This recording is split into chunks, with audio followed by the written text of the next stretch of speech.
ये जो इंडिया का और अब अमेरिका का जो जो जॉइंट डिक्लेरेशन आई है और जो समझौता हुआ है डिफेंस में, न्यूक्लियर में, आर्टिफिशियल इंटेलिजेंस टेक्नोलॉजी में, ये अब पाकिस्तान में बहुत आ गई। हमारे माशी हालात बिल्कुल ही जिधर पहुंच गए हैं, इससे एक इम्बैलेंस पैदा हो गया है। आज हिंदुस्तान, जिस तरह नरेंद्र मोदी ने तकब्बर में बातें की हैं, आज वो हमारे से अपने आप को बहुत ताकतवर अब समझते हैं। और जब उन्होंने कहा ना कि अपने बोझ में गिर रहा है, वो अपने बोझ में गिरने नहीं देंगे, वो गिराएंगे।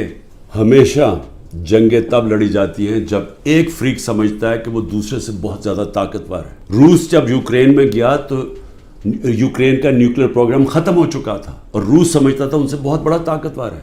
अमेरिका इराक में और अफगानिस्तान में इसलिए गया कि वो बहुत ताकतवर था उनसे। तो जब हिंदुस्तान ये समझना शुरू हो गया कि वो पाकिस्तान से बड़ा ताकतवर है, हमारी ख़तरे की घंटी बजनी चाहिए।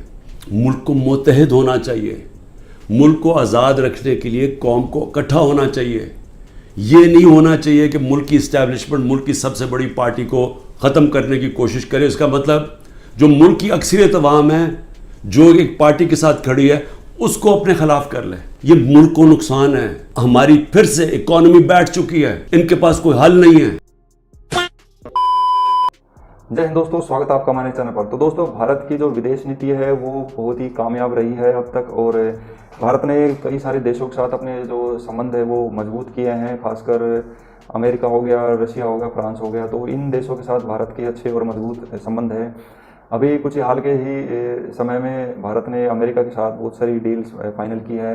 टेक्नोलॉजी के सेक्टर में देखा जाए या फिर डिफेंस के सेक्टर में देखा जाए तो भारत ने कई सारी जो डील है वो अमेरिका के साथ फाइनल की है।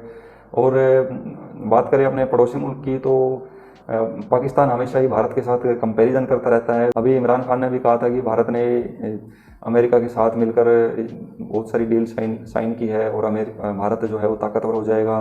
तो ये कहीं ना कहीं ये डर उनके मन में भी है कि भारत इतनी ज़्यादा ग्रोथ कर रहा है इकोनॉमिकली, और देखा जाए तो डिफेंस के सेक्टर में भी काफ़ी भारत ने ग्रोथ की है। तो इस वजह से पाकिस्तान को यही डर होता है कि भारत कभी उनके ऊपर अटैक ना कर दे, तो इस वजह से बार बार ये बातें बोलते रहते हैं। तो देखते हैं दोस्तों, इस वीडियो में आगे बढ़ते हैं और देखते हैं क्या कुछ पाक मीडिया की क्या रिएक्शन है और पाकिस्तान की। तो वीडियो अच्छा लगे तो वीडियो को लाइक करना, चैनल पर नए हो तो चैनल को सब्सक्राइब जरूर करना। तो चलिए जल्दी इस वीडियो को शुरू करते हैं। इमरान खान ने अपनी तकरीर में इस हवाले से क्या कहा है? उन्होंने ये कहा है कि नरेंद्र मोदी ने हमारे मुंह पर तमाचा मारा है। वो कहते हैं आज हम उस जगह पर आ गए हैं कि नरेंद्र मोदी कहता है कि इस मुल्क को छोड़ दो, ये खुद अपने बोझ पर ही गिर रहा है। आज ये स्टेटमेंट आई है, 14 महीने पहले इस तरह की कोई स्टेटमेंट नहीं आई थी। यानी इमरान खान ये कह रहे हैं कि जिस वक्त उनका दौर था 14 महीने पहले, तो उस वक्त तो किसी में जुर्रत नहीं थी कि वो ये बात करें, ऐसी कोई स्टेटमेंट नहीं आई थी। तो आज ये स्टेटमेंट आई है, जो नरेंद्र मोदी की स्टेटमेंट आई है, हमारे लिए ख़तरे की घंटी बजनी चाहिए। जॉइंट स्टेटमेंट कभी तीसरे मुल्क की बात नहीं करते। उन्होंने नाम लेकर कहा है कि पाकिस्तान दहशतगर्दी कर रहा है। ये इतना बुरा तमाचा मारा है पाकिस्तान के ऊपर इन्होंने, लेकिन अब ज़्यादा ख़तरा है। मैं अपनी इंटेलिजेंस से कहना चाहता हूँ कि ये जो इन्होंने आर्टिफिशियल इंटेलिजेंस, डिफेंस, टेक्नोलॉजी में मुआहदे किए हैं, अब यही इम्बैलेंस पैदा हो गया है। आज नरेंद्र मोदी ने जिस तरह तकब्बुर में बातें की हैं, जब उन्होंने कहा कि मुल्क अपने बोझ पर गिर रहा है, तो वो गिरने नहीं देंगे, वो गिराएंगे। बेशक जंगें तब लड़ी जाती हैं जब एक फरीक अपने आप को दूसरे से ताकतवर समझता है। रूस यूक्रेन से ताकतवर था तो उसने जंग कर दी, हमला कर दिया। जब हिंदुस्तान ये समझना शुरू हो गया कि हिंदुस्तान हमारे से ज़्यादा ताकतवर है, हमारे लिए ख़तरे की घंटी बजनी चाहिए। मुल्क को मुत्तहिद होना चाहिए, कौम को इकट्ठे होना चाहिए। ये नहीं होना चाहिए कि मुल्क की इस्टेब्लिशमेंट मुल्क की सबसे बड़ी पार्टी को ख़त्म करना शुरू कर दे। इससे क्या होगा? इससे ये होगा कि आप लोग आवाम को अपने खिलाफ कर लेंगे, क्योंकि जिस पार्टी के साथ आवाम है उसी के खिलाफ आप उसको गिरा रहे हैं। जो ताकतवर लोग हैं उनसे वो बात करें और कह रहे हैं कि जो ताकतवर लोग हैं, एक ही सिर्फ रास्ता है, मैं उनसे ये कहना चाहता हूँ, और वो रास्ता है साफ और शफाफ इलेक्शन का। अब ये बातें इमरान खान ने जो की हैं, इसमें से कुछ बातें ऐसी हैं जिससे इतफाक़ भी किया जा सकता है कि हाँ ये बात ठीक है, लेकिन कुछ बातें इसमें ऐसी हैं कि जिससे इख्तलाफ भी किया जा सकता है। जैसे कि जब वो ये कह रहे हैं कि 14 महीने पहले स्टेटमेंट नहीं आई थी, तो क्या 14 महीने पहले क्या मुख्तलिफ था? यानी इंडिया क्या अभी 14 महीने हुए हैं उसको ताकतवर बने? इंडिया को तो 3rd लार्जेस्ट इकॉनमी वो बन चुका है और यहाँ पर पहुँचे हुए तो उसको अब एक अरसा हो चुका। बांग्लादेश, इंडिया, ये सब कंट्रीज़ तो हमसे बहुत पहले के बहुत आगे निकल चुके, हम तो बहुत पीछे रह गए। तो ऐसा तो नहीं है कि 14 महीने में ये सब हुआ। हाँ, ये बात है कि अगर आप ये बात करें कि जो जॉइंट स्टेटमेंट आई है, अब ज़ाहिर है कि विज़िट इस वक्त हुआ है, 14 महीने पहले विजिट होता तो ये वाली जो स्टेटमेंट है उस वक्त भी आ सकती थी। लेकिन ये जो अलाइंस बन रहे हैं, टिल्स नज़र आ रहे हैं और इंडिया जो है वो अब अमेरिका के साथ नज़र आ रहा है और इतने जो ज़्यादा जिनकी आपने बात की एग्रीमेंट्स हुए हैं, तो इस पर आप कह सकते हैं कि ये तो है चेंज। लेकिन ऐसा नहीं है कि 14 महीने पहले इंडिया बड़ा गरीब सा कंट्री था या उसके पास कुछ नहीं था या वो ताकतवर नहीं था और अभी हुआ है इसलिए ये वाला जो है ये सब हो रहा है। अच्छा, फिर इसमें एक और जो है कि ख़तरे की घंटी बजनी चाहिए। तो देखें, ख़तरे की घंटी तो हमें उसी वक्त बज जानी चाहिए थी कि जिस वक्त हम ये देख रहे थे कि हम कहाँ हैं और वो कहाँ पर हैं, लेकिन हमने तो कभी इस पर तवज्जो नहीं दी। अच्छा, फिर जो उन्होंने ये बात की है कि आर्टिफिशियल इंटेलिजेंस, डिफेंस टेक्नोलॉजी, इसके जो वो किए हैं, तो भाई बात ये है कि वो तो ये एग्रीमेंट्स कर सकते हैं क्योंकि उनके नौजवान आर्टिफिशियल इंटेलिजेंस पढ़ रहे हैं, वो टेक्नोलॉजी में आगे हैं, पूरी दुनिया पर रूल कर रहे हैं इस वक्त उनका नौजवान टेक्नोलॉजी पढ़ के।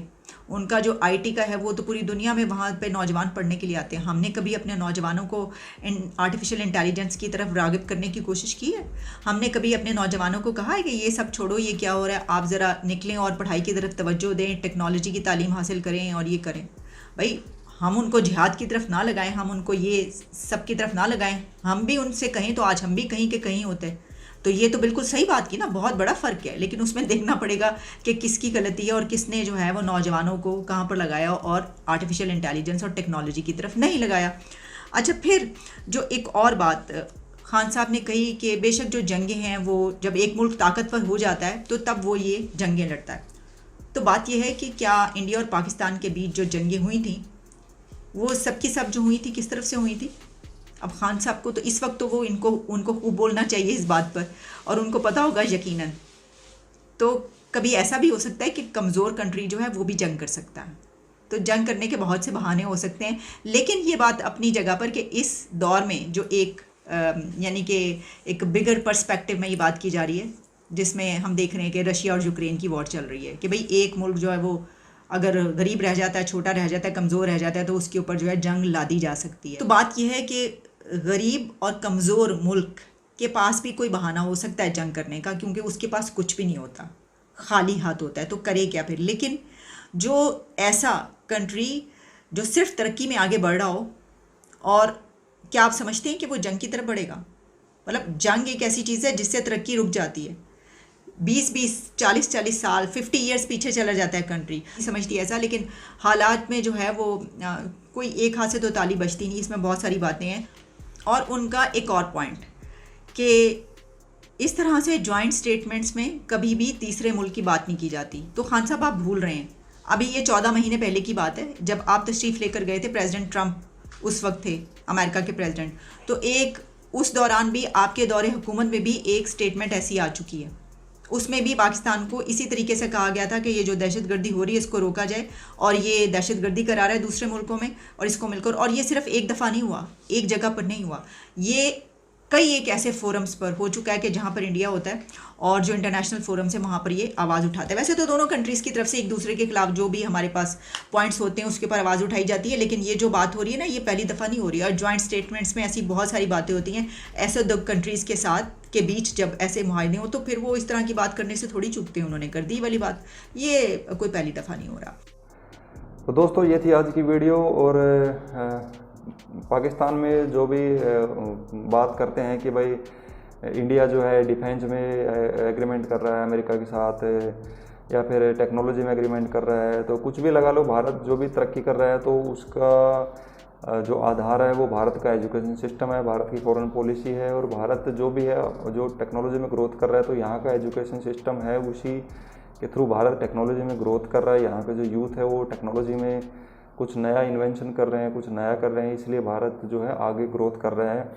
रही बात लड़ाई की, कोई भी देश नहीं चाहता कि दूसरे देश के साथ उसकी लड़ाई हो, उसके संबंध खराब हो, क्योंकि जब भी युद्ध हुए हैं, इतिहास देख लो, उसके अंदर जितनी भी लड़ाई हुई है उसके अंदर बहुत भारी नुकसान हुआ है और देश को आर्थिक रूप से भी नुकसान होता है, जान माल का नुकसान होता है और कई साल पीछे चला जाता है, देश की जो ग्रोथ होती है वो रुक जाती है। तो ये एक बहुत ही ये एक डिज़ास्टर होता है किसी भी कंट्री के लिए। तो और पाकिस्तान की बात करें तो पाकिस्तान की और भारत की जितनी भी लड़ाइयाँ हुई है उसके अंदर पाकिस्तान हर बार हारा है, सबको पता है। और पाकिस्तान की जो कंडीशन है इस टाइम, तो वो युद्ध की तो बिल्कुल नहीं है, वो इंडिया से वॉर बिल्कुल नहीं कर सकता, वो सर्वाइव नहीं कर पाएगा। और इंडिया भी पाकिस्तान से लड़ाई नहीं चाहता, कोई युद्ध नहीं चाहता, पीस चाहता है। लेकिन पाकिस्तान के द्वारा जो टेररिज्म जो इंडिया के अंदर किया जाता है, जो टेररिस्ट एक्टिविटीज़ होती हैं, जो उसको पाकिस्तान अब तक रोक नहीं पाया है। और मेन मुद्दा यही बना हुआ है कि पाकिस्तान के साथ जितनी बार भी बात करने की कोशिश की जाती है, लेकिन वो इस आतंकवाद के मुद्दे के ऊपर उनका कुछ सही जवाब नहीं आ पाता है। तो इस वजह से भारत की जो जितनी बातें होती है वो सब कुछ बेकार हो जाता है। तो दोस्तों आज की वीडियो में बस इतना ही है। वीडियो अच्छी लगी तो वीडियो को लाइक करना, चैनल पर नए हो तो सब्सक्राइब करना और कमेंट बॉक्स में अपने विचार ज़रूर लिखना। तो चलिए जल्दी अगली वीडियो में मिलते हैं, तब तक के लिए जय।